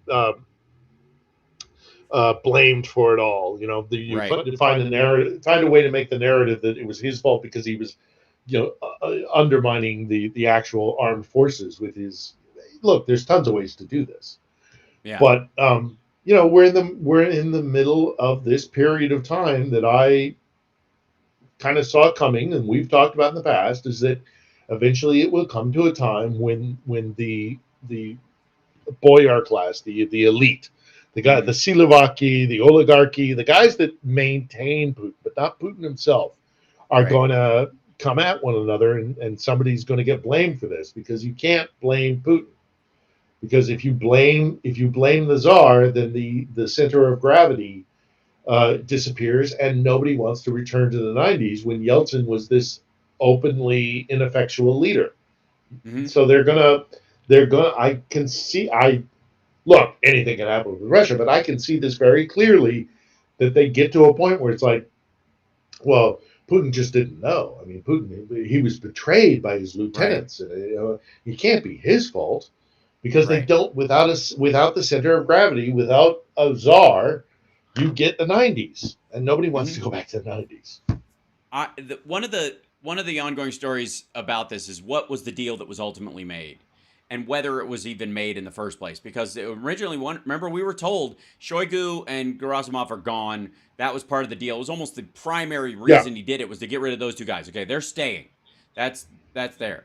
They busted into one of Prigozhin's offices and seized a bunch of gold and money and other stuff. And then Russian telegram channels, official ones, put out pictures of the stuff they seized from Prigozhin that he was supposedly hoarding. He says to pay his fighters, but to them it's just like, no, look at this guy stealing money from you guys. All right, then the idea is he's going to get that back. They're giving it back to him. That money is his, and they returned it. Well, there's no evidence that they did that at all. And now there's a story that this border guard service in Belarus saying there's no evidence of Wagner camps in Belarus at all. Like, they're all this thing about them, like, all of a sudden within 48 hours breaking ground on training camps for the Wagnerites within. What were they going to do? Greenlight old Russian bases and hand them over? What are you talking about? Get used to this. Get used to this. It's so weird. This is how this is going to go. I'm telling you right now. Get used to this. This is how it's going to go. One day somebody's going to be in favor. The next day they're not going to be in favor. One day there's a narrative that supports X, Y, or Z as being the good guy, who's the savior of Russia. And then the next day, those exact same people, because the winds of favor have changed, are going to be the villains. This is how this is going to go. I feel it in my bones. I've been studying I was in the Moscow in the 90s. I've studied Russia. This is going to get really confusing, because not purposely either, because one day it is confusing, and it is confusing, but also tides are changing, winds move, people are in favor one day, they're not in favor the next day, for whatever reason. I mean, watch Ioannidis' Death of Stalin. I find lots of fault with that movie in terms of like the historical thing with it, and he's also kind of pissing around because he's making a comedy. But there's one thing that he depicts very well, and it's not just Russia, but there's a certain flavor to it that is particularly Russian, and that is how there's a czar. Stalin was, in essence, a czar. Putin is a czar. Throughout Russia's history, there have been these guys who are he is the God King Emperor, or whatever you want to call him. He's the center of gravity. He can't be the one that is at fault. He can't be the shithead. Because if he's And the yet- shithead, then what does that mean for the rest of us? Right. Right? So you can't have that. The What czar about the has to be shitheads that follow above him? reproach. Right. That's where things get confusing. And that's why I think everybody who is watching us and listening to us and who pays attention to what we've been talking about for the last year needs to recognize this is going to get really, really confusing, because it is confusing, because there's going to be this massive swirling about of who's in power and who's jockeying for position for when the ultimate thing happens, which is either Putin is deposed or he becomes just a figurehead and he goes down to self-imposed exile in Sochi. I It's think going to be nutty. Right. I think that's already nutty. I like, who in Yeah. the frigging world believes for a second that 2 days after a failed mutiny, they gave a go-ahead to build a camp for 8,000 Wagner contractors in Asipovichy in Belarus? Like, just go ahead, do that. Like in that means in 24 hours they'd already agreed. In 12 hours they'd already agreed to it. 24 hours they were already assigning the space to it. If it's being built, where'd the land come from? Did Belarus just seize it from private citizens, or is it an old military? What the fuck are you talking about? I don't even know. Welcome to Russia, baby. Welcome to Russia. What? Yeah, is this that? is how it goes. Oh man, I'm telling you, this is going to be crazy, because the stakes are much higher. Sure. But what I saw happen in the 90s, my education about this entire thing was how I watched the inevitable but obvious but unavoidable but all of it public demise of Yeltsin, and how everybody circled around Yeltsin and the power brokers. And so Yeltsin had two daughters, and they had a guy who was all the kind of it was a guy by the name of Voloshin. He was Yeltsin's man, and he was the Gray Cardinal, and he had all these power connections within the various post-Soviet space.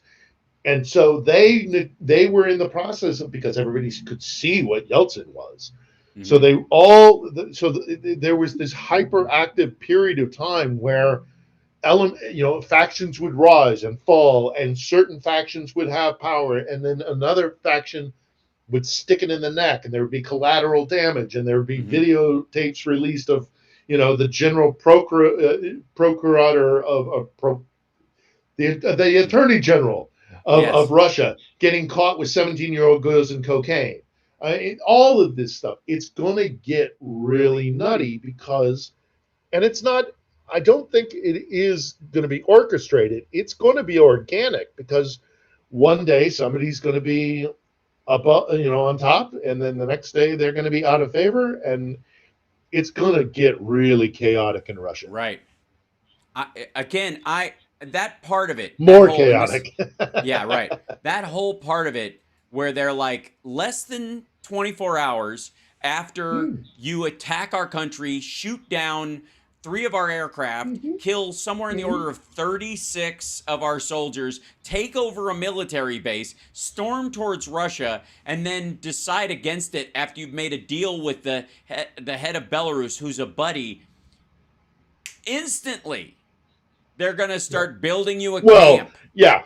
Also, because they really do give a shit about the 36 guys that were killed during the Prigozhin uprising. They've killed hundreds. There's tens, dozens of thousands, over 200,000 dead in this war alone from idiotic, just chucking people at Ukrainian positions to die so you can find a vulnerability. They don't give a shit about their life. It's not.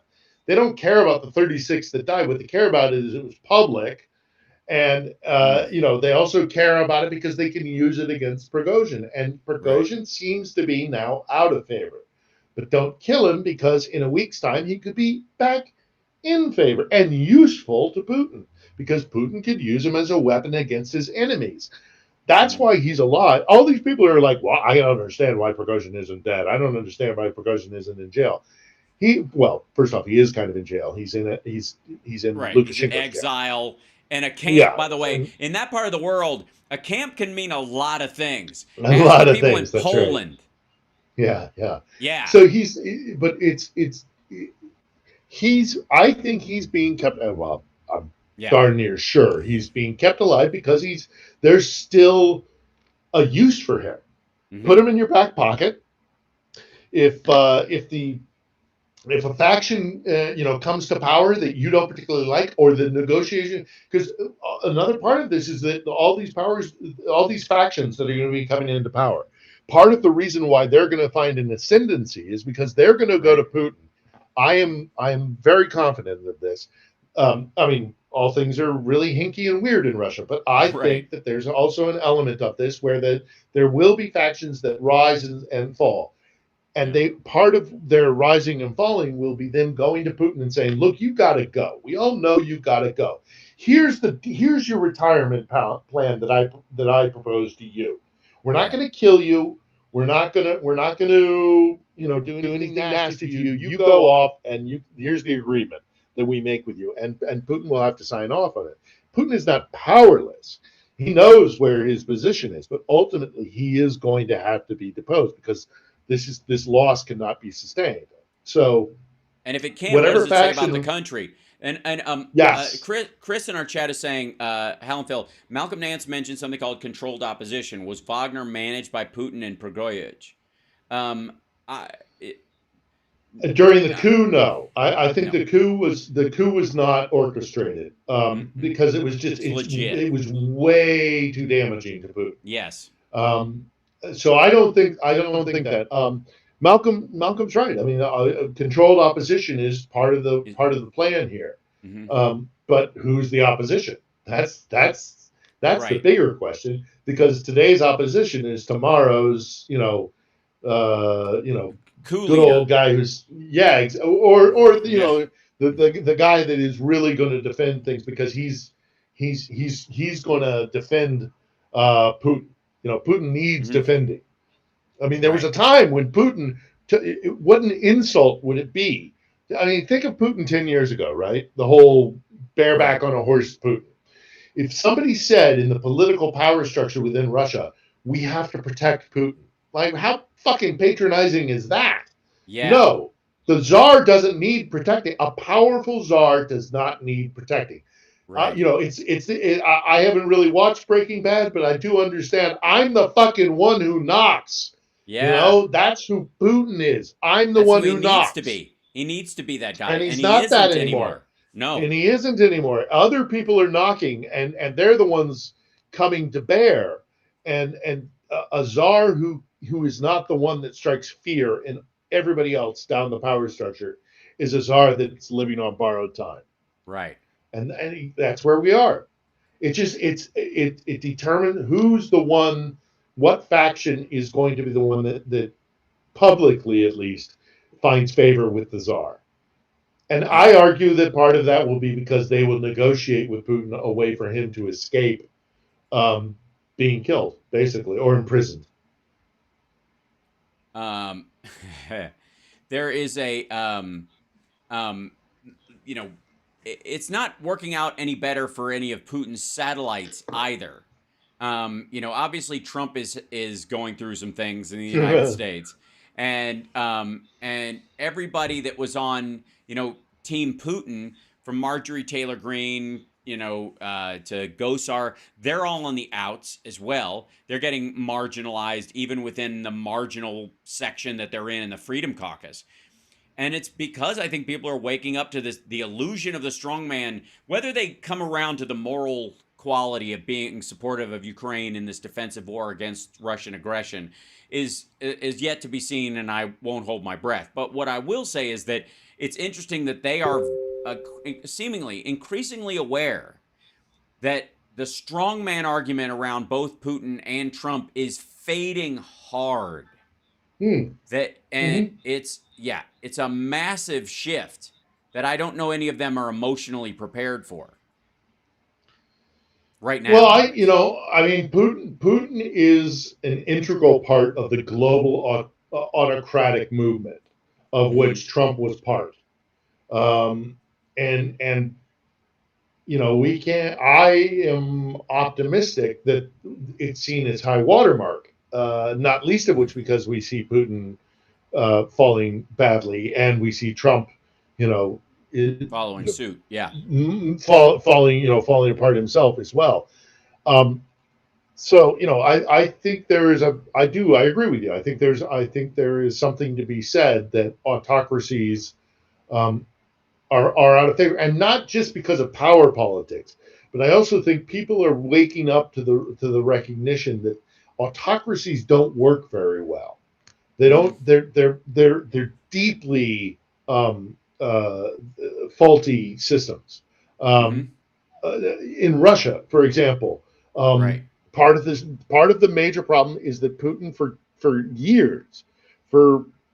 years, I mean, arguably since he came to power, has been in this cul-de-sac that he cannot get out of because he can't appoint a successor, because the successor becomes a threat to him. Right. There's talk of him now grooming Nikolai Patrushev or Sergei Kiriyenko, who is the deputy chief of staff and a former prime minister, for them to be some sort of successor to him. But again, I don't see. I think the ship has sailed on him appointing a successor. Yeah, because he's screwed. He's fucked. He's on. Well, here's the thing: the dude has a $200 billion parachute, and one of the possible outs that he could have is wait until almost the last second when it's just obvious to him, when he's looking at 30 days of ammo supplies and guys, and that's that, and he knows it, but it's not public yet, and then he goes, due to health reasons, I'm stepping down, and the guy who's been telling me everything and the guy who's been behind this more than anybody else and who's been my number two is now in charge. And he just bugs out with his $200 billion, leaves the country, and then whoever's there is the guy that Putin paints as the guy who created the entire plan. This was his idea. Cheers. And then off he goes, which is not, I mean, in the scope of things, outside the realm of possibility, except for, if we deal with somebody with Trump's ego, he can't let himself do that. At least in theory, Putin has the tactical or strategic mind to know when he's fucked and bug out. 200 billion can buy you a lot of. Yeah. Yeah, but I don't know.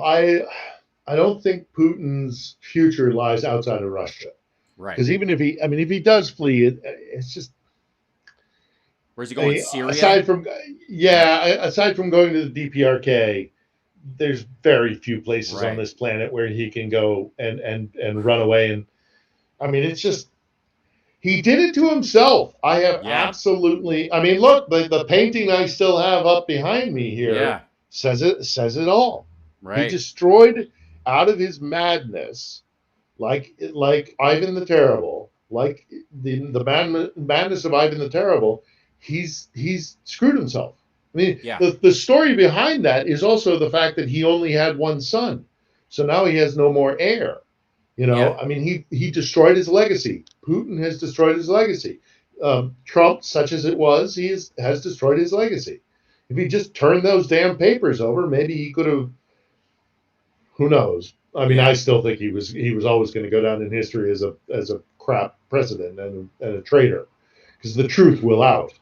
But all these idiots, these power hungry jackasses who paint themselves as these messianic leaders who really are frauds and fake and just thugs, just schoolyard bullies who got into positions of actual power, but they got nowhere to go. You get to the end of the string, and then you're kind of like, well, what now? And both of them are fucked, for the same reason, in essence. And then how do you put the toothpaste back in the tube around, what Prigozhin said about the war, what everybody jumped in and agreed with him? If you go back, most of the Telegram stuff put up by pro-Russian mill bloggers and others around what they supported of what he was talking about and what they didn't, and their day-to-day reporting, all that's still up. You can see what their reaction was for real, and a bunch of them were saying, I think Shoigu should go as well, and I think it's good that he made this deal, that he's going to get rid of him, and that's something that should have been done a long time ago, and then he stays. and off Prigozhin goes to a camp in Belarus to spend money that, gold bricks that they found in his office. Like, how do you, it's amazing to me that people like the rah-rah on Solovyev's show and Simonian, like the stuff that they're always trying so Have you seen them in the hard. last? Oh Yeah, but my have you seen them in the God. last 48 hours? I mean, You seen them in the last 72 hours? They know. They yeah. know. They know it's over. They know it's Yeah. the water is circling the drain, and they're gonna and chaos is coming. Chaos, Yeah. the thing that they hate the most, is coming again, and there's very little that they can do to stop it. And it is going to be, and also for both of those guys, Solovyev and Simonian and Skabaeva and that ilk, they're going to be out of favor if the this is why chaos is so loathed in Russia in so many different ways, is because if one day the wind blows in your favor, you're great, but then it's a fickle thing and it turns and you're screwed. And there's gonna be this period, mark my words, take it or leave it, and I hope I'm wrong. I hope things change differently for everybody's sake, Russians and the entire globe. I hope that this doesn't happen, but I foresee a period where there's this jockeying of power structures beneath Putin. We've been talking about this for quite a while, and there's gonna be a lot of collateral damage. Right. There's gonna be people. There are gonna be people getting caught in gunfights in Moscow and St. Petersburg. There's going to be somebody slipping on the soap in the bath and suddenly developing a severe case of poisoning because of it. Where they walk across the room carrying a shotgun and accidentally blow away their family, trip and fall with their neck in a noose, like they do in Italy. Get ready for it, because it's going to be bewildering. When was it? I think it was the second day after the actual attempt. Yeah. Prigozhin's uprising. When I said I thought this was going to usher in a period of real serious chaos in Russia and confusion, and it's going to it's going to be a period. It's going to be. Oh, and the other thing also is I said that I thought that people were kind of going to their corners to kind of like to get ready for this fight. I think that's why there's been a period of kind of relative quiet, because everybody knows what's happening. Everybody in Russia, they all know what's about to happen, and they're getting their forces set for whatever this conflict is to come. And by conflict, I mean, again, a palace coup with collateral damage, but mostly a palace coup. I don't think it's going to be on the streets. I showed this one, excuse me, I showed this one piece on my show yesterday, I think it was, or Monday, I think it was yesterday. It's all a blur. Yeah, it is. And this is from the Wagner, or like from, them talking about the Wagner mutiny on the Solovyev's, whatever, his round table, whatever the hell. And I don't know if you can hear the audio on that. Could you hear that? No, I didn't.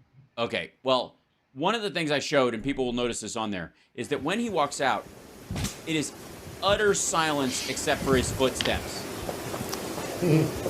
Oh, yeah. Like, I have the audio. It's all really somber. Yeah, it's all really somber. And everybody's looking at the floor like they're looking at a dead body. It's amazing to me that they know what's coming, and they're and they're like, it's fine. They're gonna get a base, and they stopped when they said no, and they it's like, is it really sexual assault if there was no pregnancy? That's really what they're arguing. As it's only rape if there's a baby. Like that is the argument right now, because they like, what's her name, Simonian was saying, if you stop midway through the crime, at some point before you finish doing it, like you're planning on murdering somebody and all you do is beat them within an inch of their life, no crime. That's straight up what she's arguing. Yeah. Of course you will. They're gonna bend over backwards to to Right. wrap their heads around stuff. And have to. again in 3 days, she could be calling for Prigozhin's head. You Right. know?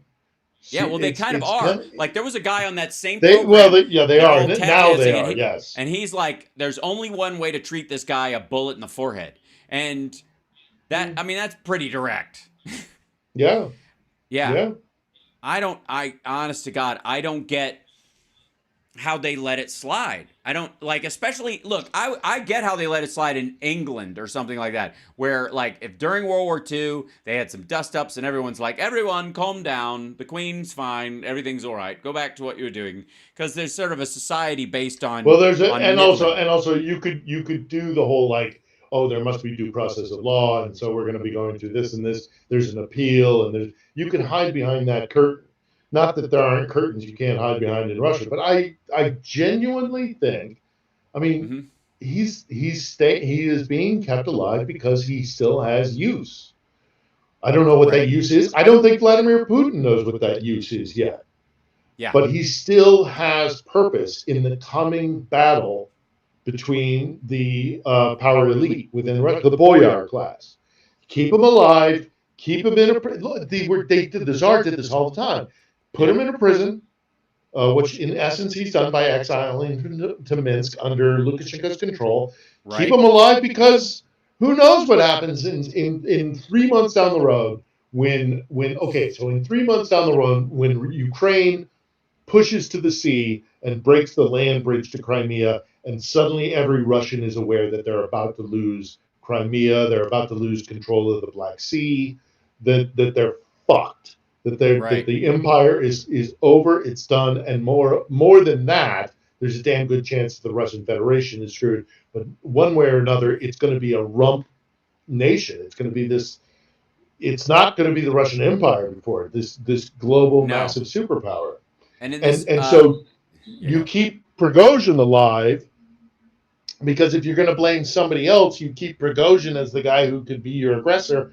Or you keep him alive because then you trot him out after the collapse, and you as I say, change the narrative to all these damn mercenary groups. They just confused everything. So he's a multi-tool for Putin.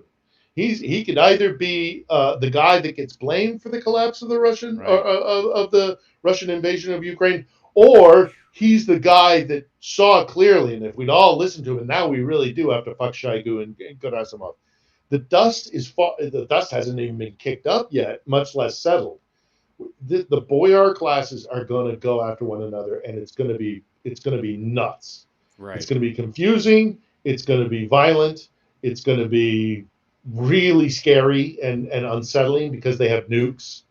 But just get ready for a period of time. And again, this is something I think I predicted to you back in Lviv when I said, this is the war. The Ukraine-Russian war is not the crisis. Russia losing the Ukraine-Russian war is the crisis, and we're headed that direction. Get ready. Yeah. I don't know how, and this is the part that bothers me. There's a bunch of questions I've had left open lately. Like, if adrenochrome keeps you young, why does everybody who use it look like shit? According to the QAnons. And the other one is if the if Joe Biden got bribed to do something, what did they get in return? What did the people who bribed him get in return? Because the one main one they seem to be focused on has been on the run since the middle of the Trump years. He's been, and why then? Anyways, and then the other one is like, how in the world do you get rewarded with your own military training camp for all of your soldiers less than 24 hours after you launch a mutiny where you say, I'm coming to Moscow, Russia won't have a president tomorrow, and and you had a plan, a now well-known plan do you want me to shoot you? Do you want me to shoot you a hypothetical that might at least give you a possible answer to that question? About which one? Yes. About why do you get a training camp? Because Prigozhin can't be a threat to the other oligarchs unless he has his personal cadre of fighters. Right. Look at Kadyrov. Look at the Chechen leader Kadyrov. The only reason he has any, aside from I get that. ostensibly being the commander of I China, get that part of he it. can't. So I'm just the saying, tool, how do you break the down tool and is just not break effective. Right. How do you break ground in 24 hours after something like that? I get Oh. eventually. I get sending him there. That's I get him, even his troops going there. I get him repositioning them. But the idea that he gets like 2 big Wagner farms in Belarus as a reward within 24 hours, that's the part that boggled my mind. Eventually, I can see them like talking about the ground being, eventually they're talking about where it's going to be, and he's living there in the lap of luxury while he and his men do push-ups in the basement of a luxury hotel surrounded by whatever Belarus has to offer. I get that, but the fact that it was within, I mean, they're talking about it. Yeah, but did they actually break shovels in the ground? ground. That's what they're saying. That's what I I mean. mean, That's what okay, Russia's saying, I'll and that's the I'll part believe that it when I boggles my see it. mind. Exactly. I'll believe it when I see it. I don't think so, No, but I don't no. know how you But even you tell don't that have story. to. But you don't have to, because he doesn't need a training ground. He needs the threat of He a needs someplace to launch brigade strikes from. or just be somebody that's got his, he's got his fighters surrounding him, so he's a threat, a potential threat, not to Putin, again, not to Putin, but to other oligarchs. Right. So he can't be completely ineffectual. He can't actually be in prison. He's got to have fighters around him, because otherwise he's of no use to Putin. Right. Because in this scenario where he has to be a threat to other oligarchs who may be on the up or coming down from favor from Putin, to have Prigozhin with an armed force just like Kadyrov, Yeah. that will threaten Maybe it's just to other hold back oligarchs. Kadyrov. Maybe it's to protect him from Could be Kadyrov too. ultimately. Could be too. Like, Look, again, they're all going to go. They're all going to go at one another. All the Yep. power structure, all the power brokers. Well, I look forward to Russia are giant gonna news go by one another. Saturday, Phil. You and I getting to talk on Saturday. Hey, We're at the end man. of the show, and I got to bug out. But I mean, it's not going to get less fascinating over the next little bit. And again, it's going to be confusing. It's going my to be really, stack really of confusing. unanswered questions is just going to be even bigger for you on Saturday. So be prepared, my friend, and be safe. Okay. That's the important thing. So take care of yourself. I will. We always worry about you. We're all your I'm mother. going to go back. I'm going to go back and see if I can actually finish this vlog, which is Yes. oh yeah, it's becoming it's it's very a lot of editing, but hopefully I'll be done with it either today or tomorrow. I'll put it out. It's all about the internally displaced people who escaped from Mariupol and have been spread throughout the country, and their hopes for returning home if the counteroffensive is effective. So, right. Well, hope good it'll luck, be a my good friend. We look forward to seeing it, and your insights are terrific, and we appreciate it. And I will see you on Saturday, no doubt. Be safe. And everybody else, don't forget to follow Philip Bittner on Twitter. That's his name right there on there. And then, of course, to look him up on YouTube and watch his vlogs as they come out. The new one's going to be lit as well. Thanks, brother. All right, man. Take care. All the best. Cheers. Okay. Bye-bye. Thanks to you guys as well. Thank you guys for being here. Thanks for liking, subscribing, giving a thumbs up, and as we go further into this, I swear to God, I'm just getting more and more questions as the days go on, because and I know it. You're like, Hal, is there a question you don't know the answer to? Yes, I don't know the answer to questions that don't have an answer. That's the issue with Russia right now. There is no answer. None of this makes any sense. Just like the adrenochrome question for the QAnon folks. What? Again, find me a celebrity that looks super young but super old that's on the list of people who supposedly, and they're not. Jim Caviezel looks okay, I suppose, for his age. Is he on it? He looks better than Bill Gates does. All right. Anyways, you guys are wonderful. Take care of yourself and take care of somebody else, and I will see you later on. And remember, the most important thing of all, I think, is